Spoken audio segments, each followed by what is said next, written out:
चलिए हम देखेंगे भारत हमारा पहला लेसन है ज्योग्राफी का। भारत में संसाधन एवं उपयोग, संसाधन एवं उपयोग। ठीक है, भारत में संसाधन एवं उपयोग। तो बात यहाँ से हम ये कर रहे हैं, सबसे पहले पूछा जाएगा आपसे कि सर ये संसाधन क्या। ठीक है, तो ये इम्पोर्टेंट, संसाधन किसे कहेंगे, तो ये बात हमसे पूछा जाएगा। संसाधन की बात, संसाधन किसे कहते हैं। तो संसाधन का तात्पर्य वैसे साधन से है नहीं, संसाधन का तात्पर्य वैसे साधन से है, वैसे साधन से है जो मानव के विकास के लिए आवश्यक होता है। मानव के विकास के लिए क्या होता है, आवश्यक होता है या सहायता करता है, तो वो हमारा क्या हुआ, संसाधन। ये बात जो है 2 नंबर के पूछे जाएंगे कि संसाधन किसे कहते हैं, संसाधन क्या है। बात क्लियर ना। तो हम देखें कि संसाधन का तात्पर्य वैसे साधन से है जो मानव के विकास के लिए आवश्यक होते हैं। एक व्यक्ति थे, आपको पढ़ाए थे, हाँ, एक व्यक्ति थे जिन्होंने कहा था कि संसाधन होते नहीं हैं, संसाधन होते नहीं है, संसाधन को क्या किया जाता है, बनाया जाता है। और ये बात कहे थे, याद है कौन, हाँ, जिमरमैन। ये व्यक्ति कहे थे देखिए संसाधन होते नहीं, संसाधन को बनाए जाते हैं। और संसाधन को बनाए जाते हैं तो इनसे पूछा गया कि अच्छा जिमरमैन साहब जी बताइए कि संसाधन होते नहीं बनाए जाते, ऐसा बात आप काहे कह रहे हैं। तो उन्होंने कहा कि देखिए प्रकृति ने हमें क्या लोहा दिया, नहीं, अयस्क दिया, सिडराइट, मैग्नेटाइट, तो ये सब दिया, और उसको हम मशीन के द्वारा करके अपना छड़ बना रहे हैं और उसका उपयोग कर रहे हैं, बेंच बना के, टेबल बना के। पेड़ पौधे हमारे लिए संसाधन है, लेकिन उसको काट के छाट करके टेबल, कुर्सी, बेंच बना रहे हैं, तो सब संसाधन है ना। बात नहीं, एक आदमी बिना पढ़ा लिखा आदमी साधन है, सिर्फ साधन है। अब पढ़ लिख गया तो संसाधन है, नहीं, संसाधन है। अब बिना पढ़ लिखे, बिना पेंदी के अब पढ़ लिख गया तो एकदम ठीक है। अच्छा, आप साधन है, आप अभी क्या है, हम संसाधन है कि कितने बच्चों से कमा रहे हैं। बात क्लियर ना। तो इसीलिए जिमरमैन कहे थे, एक बात क्लियर होती है। बात आगे आती है यहाँ से कि संसाधन का वर्गीकरण की बात है, संसाधन का वर्गीकरण। तो वही इसको देखेंगे, संसाधन के वर्गीकरण, संसाधन करेंगे ना, इसको प्रैक्टिस ही तो करवाने हैं। संसाधन का वर्गीकरण, अगर बात करें यहाँ संसाधन का वर्गीकरण और संसाधन के वर्गीकरण की बात करें तो यहाँ उत्पत्ति के आधार पर, किसके आधार पर, उत्पत्ति, और हाँ, उत्पत्ति के आधार पर संसाधन कितने प्रकार के, 2 प्रकार के, सब कॉपी में लिखा हुआ है, 2 प्रकार के होते हैं, 2 प्रकार के होते हैं। पहला एक संसाधन है जिसको हम कहते हैं जैव संसाधन, और दूसरा एक संसाधन जिसको हम कहते हैं अजैव संसाधन, जैव संसाधन और अजैव संसाधन। देखिए जैव से अजैव नहीं पूछा जाता है, ठीक है, तो खैर कोई बात नहीं, हम लोग जान लेंगे इसको। जैव संसाधन, कैसा संसाधन, जैव मतलब जीव, अजैव मतलब निर्जीव। वैसा संसाधन जिसमें क्या हो, जान हो, अर्थात सजीव हो, जीवित हो, और वैसे संसाधन को हम जैव संसाधन कहते हैं। अजैव संसाधन की बात करें तो वैसा संसाधन जो निर्जीव हो, अर्थात जीवित नहीं हो, और वैसे संसाधन को अजैव संसाधन। तो जैव संसाधन में यदि ऑब्जेक्टिव पूछे कि अच्छा वनस्पति कैसा संसाधन, हाँ, वनस्पति, पेड़ पौधे, पेड़ पौधे कैसे संसाधन? जैव, क्योंकि उसमें जान है। हम सब मानव, जैव संसाधन। क्या एक बात पता है, मानव भी एक क्या है? हाँ, और मानव भी एक क्या, मानव एक संसाधन है कि नहीं है? यदि सवाल पूछ दे कि मानव एक संसाधन है, संसाधन है कैसे? नहीं, अगर हमने कहा कि मानव एक संसाधन है, अगर वही में जैव संसाधन भी है, सवाल आएंगे कि मानव एक संसाधन है कैसे, तो हमें कहना है कि सर समझ गए, मानव एक संसाधन इसलिए है कि एक मानव ही दूसरे मानव को विकास में सहायता करता है, और इसीलिए मानव एक संसाधन है। क्लियर बात ना? जैसे आप भी मानव, हम भी मानव, हम आपके विकास में सहायता कर रहे हैं, अर्थात हम आपके लिए संसाधन है, आप मेरे लिए साधन है, पैसे दे रहे तो वही पा रहे, फ्री नहीं। हाँ, तो मानव एक संसाधन है कैसे, बात समझे? तो मानव एक संसाधन इसलिए है कि एक मानव ही दूसरे मानव को विकास के लिए सहायता प्रदान करता है, इसीलिए मानव एक संसाधन है। फिलहाल हम जैव संसाधन की बात, जैव संसाधन पेड़ पौधे वनस्पतियां, पेड़ पौधे ये सब क्या है? ये सब के सब जैव संसाधन है। अजैव संसाधन की बात करें तो वैसा हाँ, जितने भी लकड़ी, लकड़ी भी सूखा हुआ है ना, इन्हें पेड़ पौधे, लकड़ी, लोहा, लड़की लिखा गया जी, सॉरी, लकड़ी, हाँ, लकड़ी, लोहा, पहाड़, चट्टान, पर्वत, ये सब के सब क्या है? अजैव संसाधन है। क्लियर बात हो गई यहाँ पर? या उत्पत्ति वाली बात क्लियर? तुरंत सब बातों को पूछेंगे। संसाधन का वर्गीकरण हम देख लिए। आगे थोड़ा सा हम बढ़ जाते हैं उपयोगिता के आधार पर। किसके आधार पर? भी वेरी वेरी इंपॉर्टेंट ये वाला बात, हर बार पूछा गया है, इस बार भी पूछा जाएगा। उपयोगिता के आधार पर नवीकरणीय और अनवीकरणीय ये सब लिखाया गया है, देखेंगे, है ना? हाँ, वही समाप्त रहता है, इसी को उपयोगिता है, समाप्त रहता है उपयोगिता, है ना? उपयोगिता, और उपयोगिता के आधार पर, उपयोगिता के आधार पर, उपयोगिता के आधार पर संसाधन के प्रकार, उपयोगिता के आधार पर संसाधन दो प्रकार के होते हैं। एक को कहते हैं नवीकरणीय, नवीकरणीय संसाधन, नवीकरणीय संसाधन, और दूसरा को हम कहते हैं अनवीकरणीय संसाधन, अनवीकरणीय संसाधन। अच्छा, ये देखिए, नवीकरणीय, ये दोनों एकदम पूछा जाता है एकदम 100%, चाहे तो ऑब्जेक्टिव नहीं तो सब्जेक्टिव, ये ना पूछा जाए ऐसा हो नहीं सकता। ठीक, एकदम क्लियर है ना? पूछे तो पहाड़ा छोड़ देंगे। ठीक, हाँ, एकदम निश्चित है, हर साल आता है, इस साल भी आना ही आना है। हाँ, हर साल की बात, इस साल भी श्री श्री नवीकरणीय संसाधन एवं श्री श्री अनवीकरणीय संसाधन आपके परीक्षा में आने वाले हैं। जी हाँ दोस्त, नहीं तो नवीकरणीय संसाधन वैसा संसाधन, वैसा संसाधन जिसका एक बार उपयोग करने के बाद, एक बार उपयोग करने के बाद दोबारा उपयोग किया जा सकता है, तो नवीकरणीय।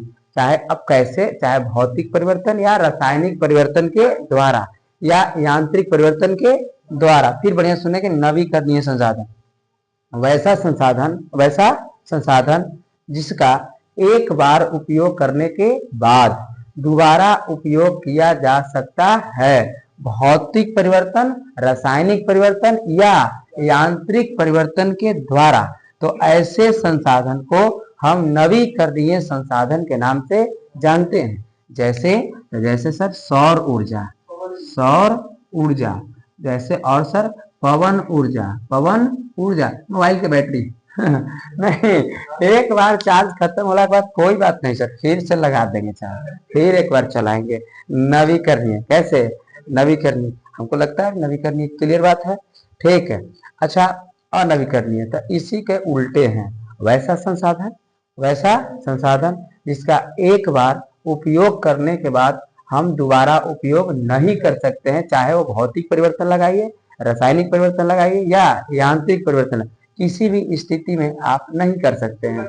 हाँ, इसको बनने में लंबे समय लगते हैं, है ना? जैसे सर कोयला, कोयला लकड़ी, ये सब को एक बार हम उपयोग करेंगे। पेट्रोल हो गए, जीवाश्म, जितने भी जीवाश्म ईंधन है सब के सब अनवीकरणीय।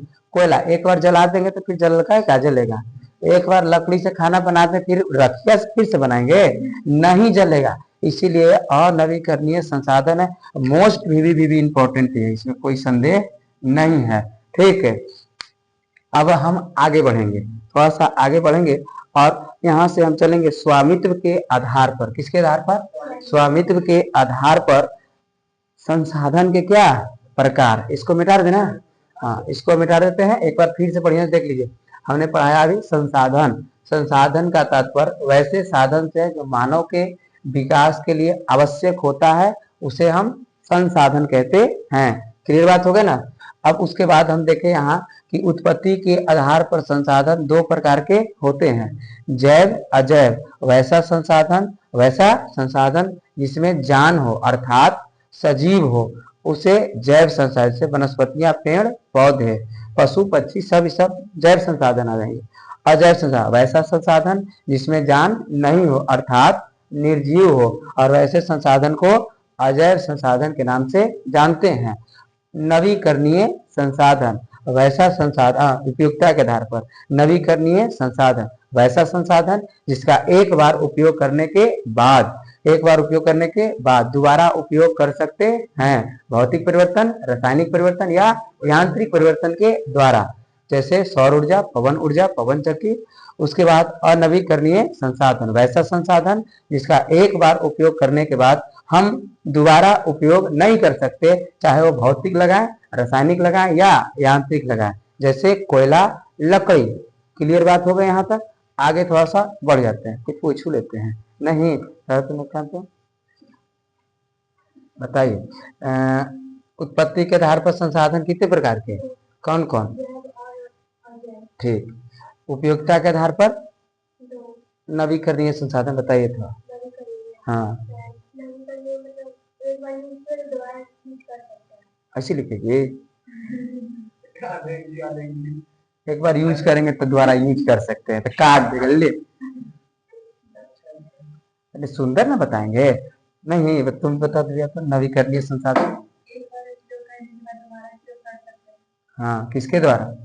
भौतिक परिवर्तन, रासायनिक या यांत्रिक परिवर्तन। बैठो तनी आओ, सजा के लिखेंगे, ये ऐसे लिखेंगे वैसा संसाधन। देखो सब एजे पर लिखा रहता है, नवीकरणीय है ना, तो एक हाँ लिखा हुआ बहुत अच्छा से लिखा है, बस ऐसे सुंदर लिखा वैसा संसाधन।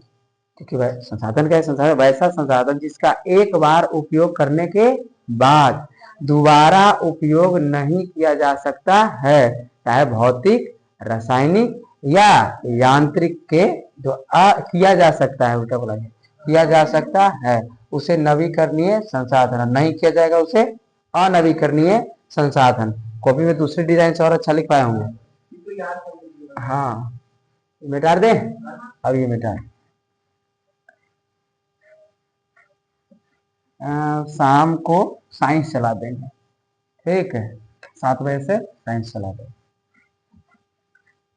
इतनी घड़ी सोशल साइंस मैथ चला देंगे, और साइंस के सॉरी शाम को साइंस चला देंगे, सब खत्म कर देंगे। संस्कृत की क्लास चल ही रहा है सर का, कोई दिक्कत नहीं। और हिंदी वाले बात, हिंदी पढ़ाते हैं नहीं पढ़ाते? अच्छा हिंदी के को हम दोस्त है, उसको टीचर है, उसको भेज देते हैं, हिंदी की क्लास करवा देते हैं, आज ही बुला देंगे उनको। अरे तो 6 बजे से कर देंगे, 6 से 8 हो जाएगा, 6 से 7 पढ़ा देगा हिंदी, संस्कृत तो पढ़वा देंगे, दोनों पढ़ा देता है। संस्कृत तो 2 महीना पढ़ा देगा, तो समझ रहे हो, उड़ा देंगे। हमारे पास कम ही है मास्टर के साथ खोजित रहता है, हम दिल के सच्चे हैं, ठीक है, हम जहाँ जाते हैं भगवान उठा लेते। चलो चलो आइए। पर सुने आया था मास्टर खोजने के लिए फोन किया, आप ही काशी सर है? हाँ हम ही काशी सर है, आपको देखे हैं यूट्यूब पर, आपको क्या मास्टर की जरूरत है क्या? तो बोले कि हाँ जरूरत तो है। तो हमने क्या सर, वो बोले कि हम आपको देखे हैं। तो अच्छा ठीक है, बहुत अच्छी बात है।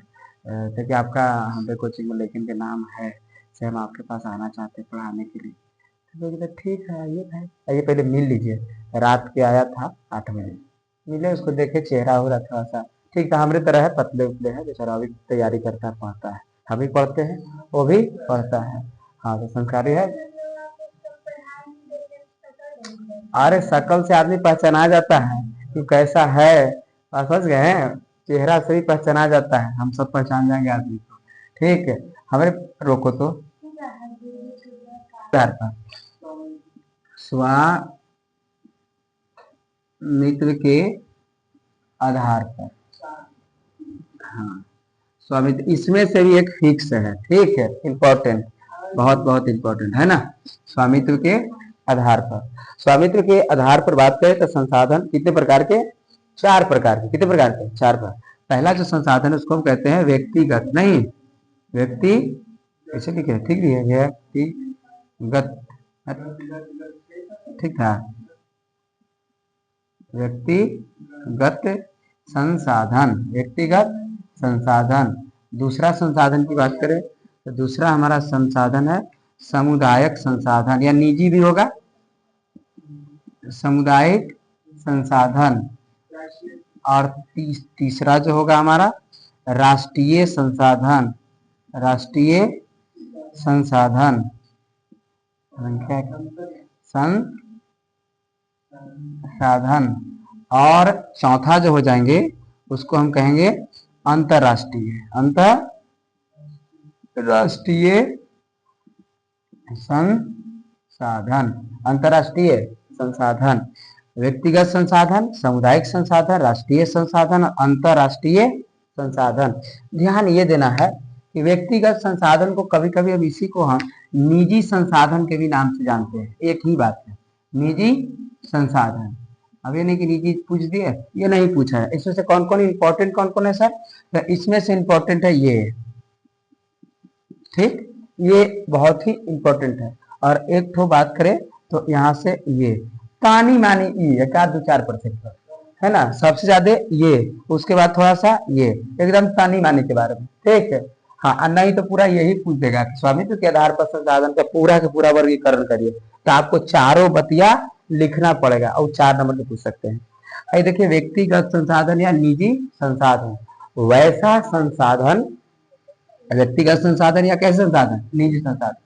वैसा संसाधन जिस पर है, वैसा संसाधन जिस पर किसी खास व्यक्ति का, किसी खास व्यक्ति का अधिकार होता है, और वैसे संसाधन को हम व्यक्तिगत संसाधन या निजी संसाधन के नाम से जानते हैं। जैसे दुकान, मकान, घर, खेत, मेरा कोचिंग, हमारे अधिकार है, दूसरे के अधिकार नहीं है। अर्थात ये व्यक्तिगत संसाधन या निजी, मतलब वह किसी खास व्यक्ति, किसी खास व्यक्ति का ही क्या रहे? अधिकार रहे। वैसे संसाधन को हम व्यक्तिगत संसाधन या निजी संसाधन के नाम से जानते हैं। आइए, सामुदायिक संसाधन, वैसा संसाधन, वैसा संसाधन जिस पर सरकार का स्वामित्व होता है या सभी समाज का स्वामित्व होता है। ठीक ना, समाज का, सामुदायिक, वैसा संसाधन जिस पर समाज का स्वामित्व होता है या सरकार का स्वामित्व होता है, वैसे संसाधन को सामुदायिक संसाधन के नाम से जानते हैं। जैसे शमशान घाट, शमशान घाट, हाँ, शमशान घाट, शमशान क्या किसी एक व्यक्ति का अधिकार है? क्या कोई मरे तो ले जाइए, कोई दिक्कत नहीं है, जलाइए उलाइए, ठीक, पुलिस सब दिखाइए, है ना। मंदिर नहीं, सरकारी स्कूल है ना, अच्छी दिखा गया, मंदिर, ठीक है। इस सब पर, ये सब सामुदायिक संसाधन है ना, सबका अधिकार है। वैसा संसाधन जिससे पूरे समाज का अधिकार है, वैसे संसाधन को सामुदायिक संसाधन के नाम से जानते हैं। और ये देखिए, राष्ट्रीय संसाधन, राष्ट्रीय संसाधन बहुत अच्छे तरीकों से हम बताए थे।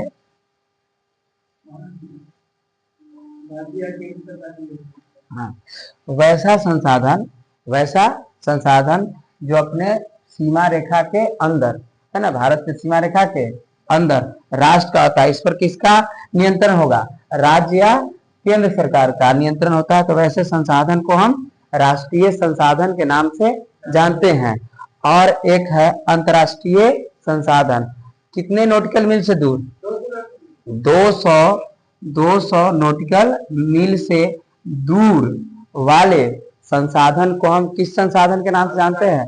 अंतरराष्ट्रीय संसाधन के नाम से जानते हैं। सर, ये नॉटिकल मील कभी कभी पूछ देता है, ठीक है। तो समुद्री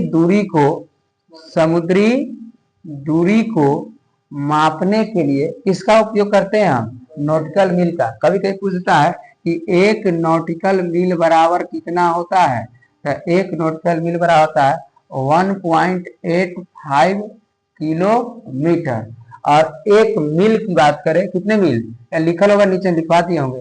1 मील में होता है 1.6 किलोमीटर और 1 नॉटिकल मील में 1.85 किलोमीटर।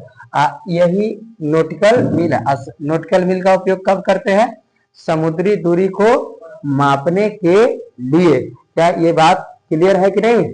क्लियर है ना। हम इसमें से कुछ और बात आपको बताए थे कि यहाँ से देखिए, यहाँ से ऐसे यदि हम कर रहे थे और यहाँ से यहाँ तक बताए थे कि देखो, हाँ ये जो यहाँ से यहाँ तक है क्षेत्र को, और ये कितने नॉटिकल मील है? यहाँ से 200 नॉटिकल मील और 200 नॉटिकल मील, और यहाँ के बाद दूर जो हो गए 200 नॉटिकल मील से दूर वाले, ये अपमार्जक, ये जो हो गए अंतरराष्ट्रीय संसाधन हो गए, अंतरराष्ट्रीय। और ये कैसा क्षेत्र हो गए? अपमार्जक क्षेत्र। और इधर क्या हो गए? इधर जो हो गए अपना सीमा से इधर राष्ट्रीय संसाधन। ये फिगर बना के दिखाया था, देखा राष्ट्रीय संसाधन, ठीक है, समुद्री, ठीक है, क्लियर बात ना। तो ये हुआ अपना स्वामित्व के आधार पर संसाधन। स्वामित्व के आधार पर संसाधन कितने प्रकार के? 4, व्यक्तिगत, सामुदायिक, राष्ट्रीय, अंतरराष्ट्रीय। क्लियर बात ना। व्यक्तिगत, सामुदायिक, राष्ट्रीय, अंतरराष्ट्रीय संसाधन। व्यक्तिगत संसाधन किसी खास व्यक्ति का अधिकार होता है, सामुदायिक में समाज का अधिकार होता है, और राष्ट्रीय संसाधन अपने देश के सीमा रेखा के अंदर वाले संसाधन को हम राष्ट्रीय संसाधन के नाम से जानते हैं। और अंतरराष्ट्रीय संसाधन 200 नॉटिकल मील से दूर वाले क्षेत्र को अंतरराष्ट्रीय। जब इसको हम 200 नॉटिकल मील से दूर वाले कर रहे थे, इसको 200 नॉटिकल मील से अंदर वाले कर सकते हैं, करीब वाले कर सकते हैं, तो उसको हम राष्ट्रीय संसाधन भी कह सकते हैं। क्या क्लियर बात है ना। और ये हमारा स्वामित्व के आधार पर क्लियर हुए। क्लियर। आगे थोड़ा सा बढ़ जाते हैं, थोड़ा सा हम देखेंगे विकास के आधार, विकास के आधार पर क्या? संसाधन। विकास के आधार पर संसाधन, हाँ, जिसको एकदम कुछ और कमजोर है, ठीक, घर लग रहे हैं एकदम कमजोर है, सर घर हूँ नहीं पढ़ रहे, तो कोई बात नहीं, आप हमारे साथ स्कूल भी चल सकते। न कर रहे थे कि दिन भर बतियाते रहती है दोस्त से फोन से, आप कह रहे कि न कहे थे, देखो तो नहीं, अरे फोन के बारे में हुआ बात की ना मृत्युंजय। विकास के आधार पर फोन की बातें नहीं हुआ, ऐसा हो ही नहीं सकता कि फोन आ जाए और लड़का लड़की को माँ बाप फोन के नहीं शिकायत करे, ऐसा हो नहीं सकता। विकास के आधार पर क्या है? संसाधन। तो विकास के आधार पर कितने प्रकार के संसाधन? 2 प्रकार के। पहला कौन से? संभावी संसाधन। और दूसरा कौन से? संसाधन। और दूसरा हमारा होता है भंडार संसाधन। ये दोनों इंपॉर्टेंट है, भंडार संसाधन। अब ध्यान से देखिए, सब हम खाली समझाएंगे, बाकी लिखा।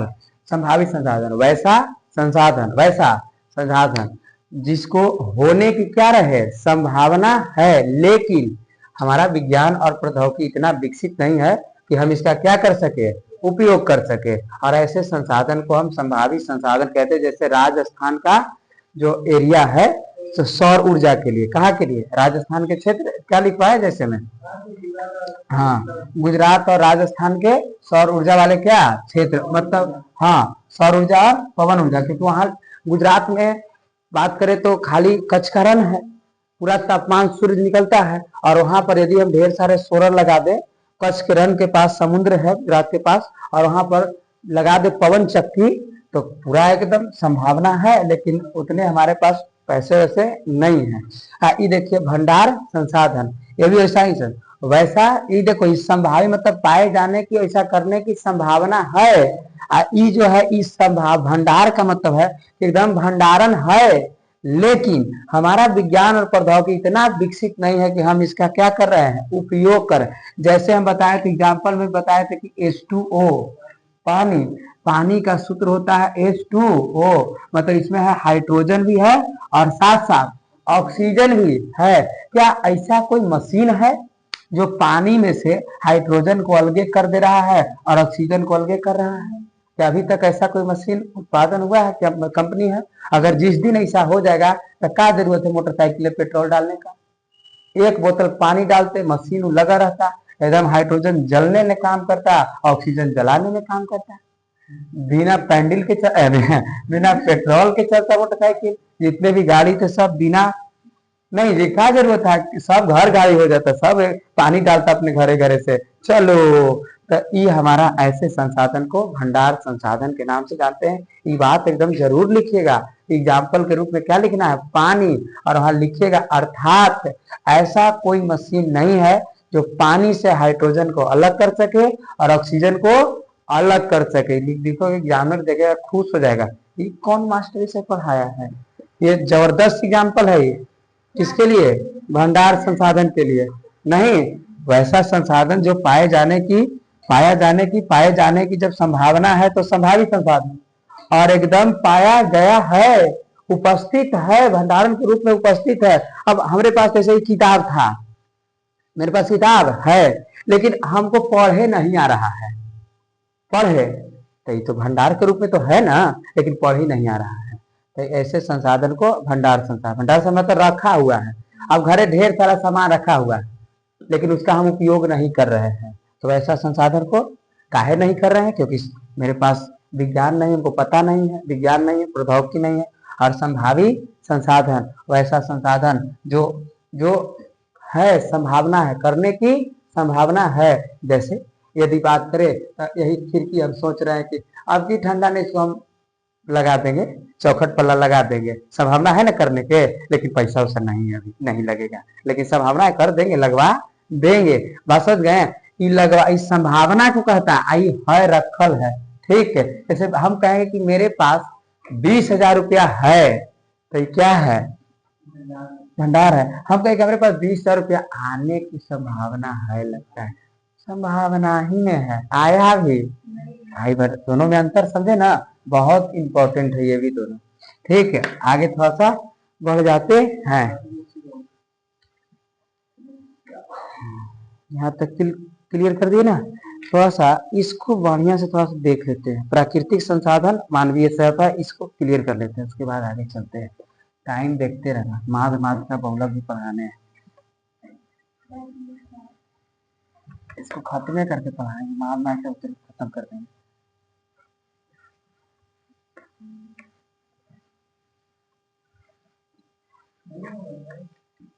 हो गया था, देखो ना, संसाधन की थोड़ा सा प्रकृति को यहाँ से देखें, किताबे से कर लेते हैं क्लियर, हम देख लीजिए। संसाधन है ना, संसाधन, प्राकृतिक संसाधन, संसाधन दो प्रकार के, प्राकृतिक, मानवीय।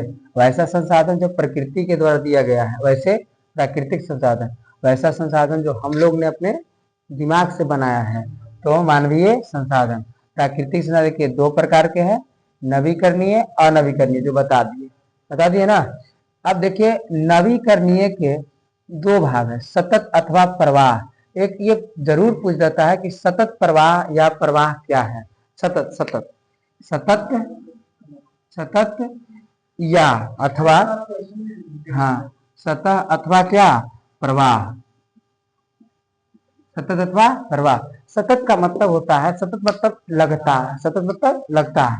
प्रवाह संसाधनों का वैसा उपयोग, संसाधनों का वैसा उपयोग करना जो आने वाले पीढ़ियों के लिए बचाए रखना। ठीक, जैसे पानी है तो पानी तो खूब है, पानी खूब है ना, पानी खूब है पृथ्वी पर, हमारे पास पानी खूब है। अब लेकिन हम संसाधनों का जैसे तैसे हम दोहन कर देंगे। अब पानी एक गिलास पापा मांगे, ला मोटर चालू कर दे, 2 बाल्टी गिराएंगे तब 1 बाल्टी 1 गिलास पानी लेके जाएंगे, तकलीफ है। तो ऐसे जैसे तैसे करने से हमारे आने वाले समय पीढ़ियों के लिए पानी की कमी हो जाएगी, और वो कमी हो जाएगी तो ऐसे संसाधन अच्छी बात है होना नहीं। तो इसीलिए सतत अथवा प्रवाह किसे कहेंगे? तो सतत अथवा प्रवाह उसे कहेंगे कि जब किसी संसाधनों के, इसके संसाधनों का समुचित ढंग से उपयोग करना जो हमें आने वाले पीढ़ियों के लिए बचाए रख सके, और वैसे संसाधन को हम सतत अथवा प्रवाह के नाम से जानते हैं। और इसी में एक पूछता है संसाधन का, कभी कभी अगर ये नहीं पूछेगा तो आपसे पूछ देगा संसाधन नियोजन। संसाधन नियोजन, ये दोनों का एक ही बात की बात है, नियोजन। तो संसाधन नियोजन लिखा है क्या? संसाधन नियोजन एक ही बात, सतत चाहे ये। तो संसाधन का विवेकपूर्व, मतलब संसाधनों को विवेकपूर्व मतलब अच्छा सहूलियत तरीकों से संसाधन को विवेकपूर्व उपयोग करना संसाधन नियोजन कहलाता है। मतलब संसाधनों का जैसे तैसे उपयोग नहीं करना है, एकदम अपने जरूरत के अनुसार। नहीं, संसाधन नियोजन कैसे कहेंगे? तो संसाधन को विवेकपूर्ण अर्थात संसाधनों को अपने जरूरत के अनुसार उपयोग करना ही संसाधन नियोजन कहलाते हैं। ये नहीं लिखा लगा, स्टार कर देता हूँ खाली जगह तो लिखो ना, खाली से बस एक लाइन में लिखवा दें। लिखो, बोले संसाधन का नियोजन, संसाधन नियोजन,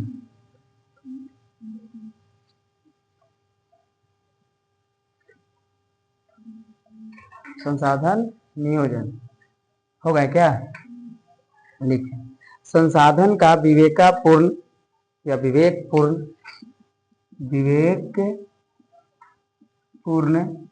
संसाधन का विवेकपूर्ण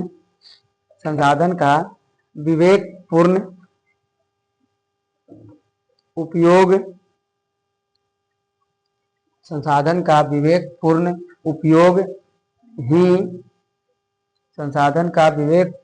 उपयोग ही संसाधन नियोजन कहलाता है। संसाधन नियोजन कहलाता है। संसाधन का विवेकपूर्ण उपयोग ही संसाधन नियोजन कहलाता है। क्लियर बात ना? संसाधन का विवेकपूर्ण उपयोग ही संसाधन नियोजन कहलाता है। बात क्लियर हो गए? सतत देख लिए हम, और ये संसाधन नियोजन दोनों एक ही बात है। ठीक है, यदि पूछ दे सतत है, इसी में ऐड करना, इसी में ऐड यही वाला बच्चा कि संसाधन का विवेकपूर्ण उपयोग ही क्या कहलाता है? संसाधन नियोजन, जो आने वाले पीढ़ियों के लिए बचा रह सके। और ऐसे प्रवाह को सतत प्रवाह इसलिए में ऐड करेंगे तो आगे थोड़ा सा पढ़ जाते हैं। और क्या हमको बचा है? एक व्यक्ति थे जिसका संसाधन का संरक्षण में, संसाधनों का संरक्षण, किताब से देख लेते हैं।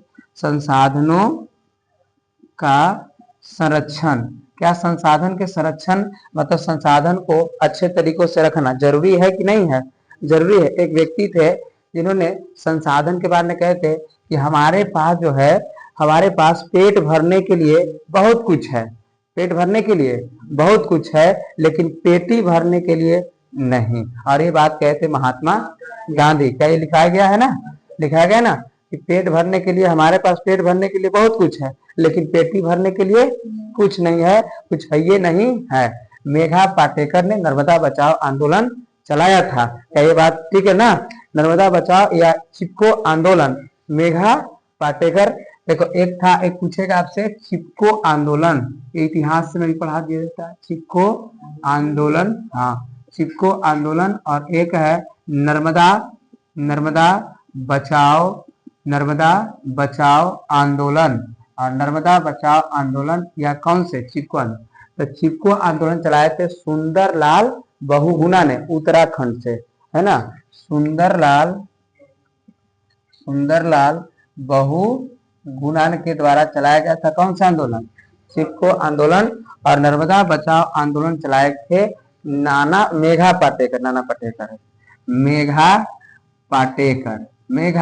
पाटेकर। क्या बात क्लियर ना है?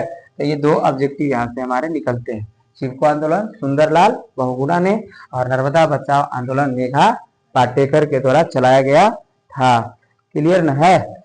इसके बाद आगे थोड़ा सा हम बढ़ जाते हैं। हमारा लास्ट टॉपिक बचा है पृथ्वी सम्मेलन।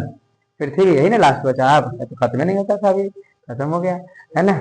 पृथ्वी सम्मेलन की बात करें, पृथ्वी सम्मेलन की बात करें तो ऐसे हम अब उतने बात को नहीं देखेंगे कि सारा कहानी कहें हम, है ना।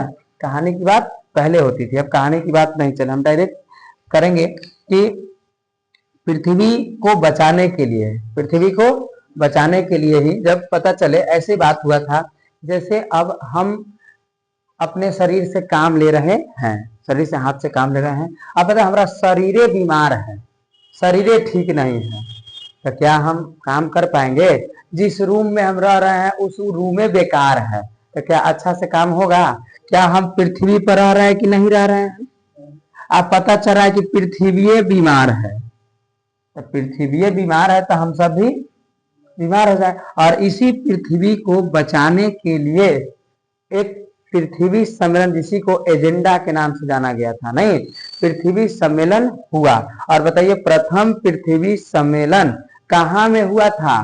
प्रथम पृथ्वी से रियो डी जेनेरो में, रियो डी जेनेरो ने, और ये ब्राजील की क्या है? राजधानी है। क्या ये लिखाया गया है? कब हुआ था प्रथम पृथ्वी सम्मेलन? तो 1992 में। ये सब सवाल पूछे, अर्थात प्रथम कौन से? प्रथम पृथ्वी सम्मेलन, प्रथम पृथ्वी सम्मेलन रियो डी जेनेरो ने 1992 में। कौन सा देश है? कौन से देश में? ब्राजील में। क्या बात क्लियर है? प्रथम पृथ्वी सम्मेलन। और इसी के, अच्छा ये किया कौन था? तो ये किया गया था, इसी के तहत एजेंडा 21 चला था। कौन से? एजेंडा, एजेंडा क्या 21 चलाया गया। कौन से? एजेंडा 21। और ये संयुक्त राष्ट्र पर्यावरण विकास कार्यक्रम अमेरिका के द्वारा, यूनेस्को के द्वारा किया गया था। क्या ये बात क्लियर है ना? द्वितीय पृथ्वी सम्मेलन बताइए। तो द्वितीय पृथ्वी सम्मेलन, द्वितीय पृथ्वी सम्मेलन और द्वितीय पृथ्वी सम्मेलन की बात करें तो ये 92 में, 5-5 साल पर पृथ्वी सम्मेलन हो रहे थे। पहला याद रहेंगे तो ऑटोमेटिक याद रहेंगे। 1992 में कहा, सॉरी 97 में, 1997 द्वितीय पृथ्वी सम्मेलन, क्योंकि पहला तो 92 और द्वितीय क्या 97। अच्छा ये बताइए ये कहाँ में हुआ? अमेरिका में। कहाँ में? अमेरिका में। किस जगह पर? और ये हुआ था न्यूयॉर्क में। कहाँ में? न्यूयॉर्क में। कौन से? द्वितीय पृथ्वी सम्मेलन। क्या ये बात क्लियर न है? और उसके बाद हम चले, एक हुआ था हमारा क्योटो प्रोटोकॉल, याद है? ये भी बात बहुत very very important. Kyoto protocol, Kyoto protocol, protocol, हाँ, इसी को ग्रीन हाउस सम्मेलन के भी हम नाम से जानते हैं। और ये भी हुआ था 1997 में ही। लिखवाए हैं ना? डेट लिखवाए क्या? कितने? नहीं, 1997 में हुआ था क्योटो प्रोटोकॉल, है ना। अर्थात ग्लोबल वार्मिंग से बचाने के लिए, मतलब CO2 की मात्रा से क्या करने के लिए? बचाने के। तो पूछा जाएगा क्योटो प्रोटोकॉल कब हुआ? 1997 में। काहेला हुआ? तो ग्लोबल वार्मिंग से बचाने के लिए। ठीक है, कहाँ में हुआ? तो ये सब कहाँ में? अमेरिका में। जितने भी CO2 थे, क्लोरोफ्लोरोकार्बन थे, इस सब को बचाने के लिए क्योटो प्रोटोकॉल किया गया। हाँ, अमेरिका में। जापान, जापान अलग है। रुको, जापान, सॉरी, ये कहाँ में हुआ? जापान में। कहाँ में? जापान में हुआ था। कौन से? Kyoto protocol. देखो ना, इसमें दिया गया है ना कि दिसंबर 1997 पृथ्वी को ग्लोबल वार्मिंग से बचाने के लिए जापान के क्योटो शहर है, जापान के क्या, कौन सा शहर है, जगह है क्योटो शहर में सम्मेलन आयोजित किया गया, जिसमें 159 देश ने क्या किया था? भाग लिया था। हम इसे बताए थे CO2 को कम करने के लिए, HFC को कम करने के लिए, NO2 को कम करने के लिए क्या चलाए गए थे? क्योटो प्रोटोकॉल चलाए गए थे। और तीसरा पृथ्वी सम्मेलन की बात करें, कौन से? तृतीय पृथ्वी सम्मेलन, तृतीय पृथ्वी सम्मेलन। और इसी को +10 के नाम से जानते हैं। इसको प्लस, हाँ, इसको पल्स 5, इसको पल्स 10, ठीक ना है। और ये कब हुआ था? तो ये तृतीय पृथ्वी सम्मेलन कब हुआ? तो 2002 में। बस कुछ करना है, जोड़ देना है सर, 5 जोड़ देना है। तो 2002 में। कहाँ में हुआ ये? तो ये फिर का अफ्रीका, दक्षिण अफ्रीका, दक्षिण दक्षिण अफ्रीका के शहर कौन से, जोहान्सबर्ग में। जोहान्सबर्ग में कौन सा सम्मेलन हुआ, तीसरा पृथ्वी सम्मेलन हुआ। बात क्लियर ना, ये सब ऑब्जेक्टिव के दृष्टि से है। फिर एक बार देख लेंगे हम, चिपको आंदोलन किसने चलाए, सुंदरलाल बहुगुणा ने चलाए। फिर नर्मदा बचाओ आंदोलन किसने चलाए, तो मेघा पाटेकर ने चलाए। हम बताए यहाँ से प्रथम पृथ्वी सम्मेलन क्यों किया जा रहा था, क्योंकि जी जहां हम रह रहे हैं वही पता चले कि बीमार है, तो इसको बचाने के लिए कार्यक्रम होना चाहिए कि नहीं होना चाहिए, इसलिए पृथ्वी सम्मेलन हुआ। प्रथम पृथ्वी सम्मेलन रियो डी जेरो में कब हुआ, 1992 में। शहर ब्राजील, और ब्राजील की राजधानी रियो डी जेरो। इसी में एजेंडा 21 चला, इसीलिए इसको ही एजेंडा 21 के भी नाम से जानते हैं। अच्छा, उसके बाद हम देखें द्वितीय पृथ्वी सम्मेलन। द्वितीय पृथ्वी सम्मेलन 1997 में, कहा में, अमेरिका के शहर न्यूयॉर्क में। उसके बाद हम देखें क्योटो प्रोटोकॉल, ये कहा में शुरू किया गया, जापान के शहर क्योटो में। और इसमें सीओटी मतलब ग्लोबल वार्मिंग, CO2 इसी ग्लोबल वार्मिंग से बचाने के लिए, है ना, CFC गैसों से बचाने के लिए क्योटो प्रोटोकॉल चलाया गया 1997 में। और यही तीसरा पृथ्वी सम्मेलन, इसी को पल्स 10 कहे। और ये 2002 में दक्षिण अफ्रीका के शहर जोहान्सबर्ग में। क्या क्लियर बात है ना, दक्षिण अफ्रीका शहर जोहान्सबर्ग में। पूरा एक लेसन समाप्त हुए, एक लेसन समाप्त हुए। ऑब्जेक्टिव वही तुरंत कर लेंगे हम। देखिए एक लेसन की बात यहाँ से देखिए, पहला सवाल है हमारा कि कोयला किस प्रकार का संसाधन है, अभी बताए थे, अनवीकरणीय संसाधन। क्लियर बात है ना। नेक्स्ट हम सौर ऊर्जा, निम्नलिखित से कौन सा संसाधन है, सौर ऊर्जा। तो सौर ऊर्जा की बात करें तो सौर ऊर्जा है नवीकरणीय संसाधन, लेकिन ऑप्शन में नहीं है सर। तो जब ऑप्शन में नहीं है तो ये देखो, मानवकृत, क्या सौर ऊर्जा मानवकृत, अजैव, अचक्रीय, पुनः पूर्तयोगी। पुनः पूर्तयोगी मतलब कि हम सौर ऊर्जा को बार बार उपयोग कर रहे हैं कि नहीं, और इसीलिए यह पुनः पूर्ति योग्य संसाधन है। तट रेखा से कितने किलोमीटर सीमा क्षेत्र को आर्थिक अपमार्जक क्षेत्र कहते हैं, तो 200 नॉटिकल मील, हम ये बात बता चुके हैं। और देखिए डाकुओं की अर्थव्यवस्था का संबंध संसाधनों का जैसे तैसे दोहन करने से, संसाधन होते नहीं बनाए जाते, कौन बात बोला, ठीक। देखिए समुद्री क्षेत्र से राजनीतिक सीमा कितने क्षेत्र तक राष्ट्रीय संसाधन सीमित है, तो राष्ट्रीय संसाधन सीमित कितने किलोमीटर तक, तो ये 19.2 है ना, कर देते 19.2 किलोमीटर समुद्री क्षेत्र से राजनीतिक सीमा। अच्छा 19.2 कैसे आया सर, तो 19.2 इसलिए है कि नॉटिकल मील के अनुसार समुद्री दूरी को किससे मापते हैं, नॉटिकल मील में नापते हैं। अब इसमें से कौन कौन इंपॉर्टेंट क्वेश्चन है, तो कौन कौन इंपॉर्टेंट क्वेश्चन है, तो आपको यहां से हम एक बता देते हैं। इसमें एक इंपॉर्टेंट क्वेश्चन है 1 नंबर, जो आप कल लिख के लाइएगा, हम चेक करेंगे कल, हाँ ठीक करेंगे, बढ़िया से लिख के लाना है। 1 नंबर को लिख के लाना है, और एक हमको चाहिए दीर्घ उत्तरीय का 1 नंबर। संसाधन के विकास में सतत विकास स्वामित्व के आधार पर, नहीं एक नहीं, इससे अच्छा हम 2 कर लेते हैं, 2 नंबर कर देना, ठीक है। और संभावित संसाधन, संभाव्य और संचित कोश संसाधन, चल कोई दिक्कत नहीं, बस इतना ही। बाकी इतने जो पढ़ाए तो सब हम कल सुनेंगे एक चैप्टर के, बढ़िया से याद करके। अब हम देख लेते हैं माध्य, माध्यिका और बहुलक की बात, रोको उसको।